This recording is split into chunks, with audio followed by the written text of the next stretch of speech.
கேரள மாநிலம் பத்தனம்திட்டாவில் கிணற்றில் விழுந்து 87 வயது மூதாட்டியை 4 மணி நேரத்திற்கு மேல் போராடி தீயணைப்புத் துறையினர் பத்திரமாக மீட்டுள்ளனர். கூடுதல் விவரங்களை எமது செய்தியாளர் சிவசபாபதி வழங்கிட நாம் கேட்கலாம். சிவசபாபதி, வணக்கம். என்ன நிகழ்ந்தது? முழு விவரங்களை பதிவு செய்யுங்க. கேரள மாநிலம் பத்தனம்திட்டா மாவட்டத்துல பாத்தீங்கன்னா 87 வயது மூதாட்டி சாந்தா வசித்து வர்றாரு.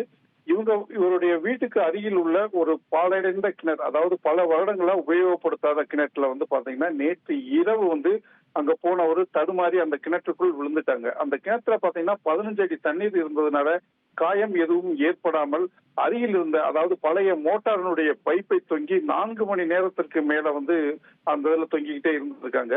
பின்னர் அதிகாலை விடிந்தவுடன் இவங்க பேரங்க பாட்டியை காணா அப்படின்னு சொல்லிட்டு தேடுறப்போ, அங்கையெல்லாம் சுத்தி தேடுறப்போ கிணற்றில் பார்க்கும்போது கிணற்றுல இவங்க கம்பியை பிடிச்சு தொங்கிட்டு இருந்தது தெரிய வந்துச்சு. உடனே பாத்தீங்கன்னா அடூர் தீயணைப்பு துறையினருக்கு சம்பவத்தை விலக்கி கூறினாங்க. உடனே விரைந்து வந்த அவங்க கிணற்றில் விழுந்த மூதாட்டியை பாத்தீங்கன்னா ஒரு வலை மாதிரி ஒரு தொட்டில் கட்டி மற்றும் ஒரு தீயணைப்பு வீரர் கீழே இறங்கி அவங்கள அந்த வலை மாதிரி தொட்டில அவங்கள உள்ள ஏத்தி பின்னாடி மேல ஏத்திட்டு வந்தாங்க. 50 அடி உயரமுள்ள இந்த கிணற்றுல இருந்து இவங்க பத்திரமா மீட்கப்பட்டாங்கன்னே சொல்லலாம்.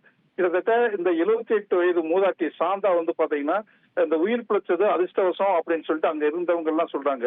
இந்த கிணற்றுல அதாவது பாலையிழந்த கிணறு அப்படிங்கிறதுனால அங்க பாம்பு, அதே மாதிரி பாத்தீங்கன்னா அந்த கற்கள் எல்லாமே பெயர்ந்திருந்த நிலையிலையும் அதிர்ஷ்டவசமாக இவங்க உயிர் தப்பினார்னே சொல்லலாம்.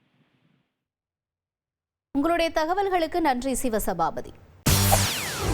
செய்திகளை உடனுக்குடன் தெரிந்து கொள்ள உடனே சப்ஸ்கிரைப் பண்ணுங்க.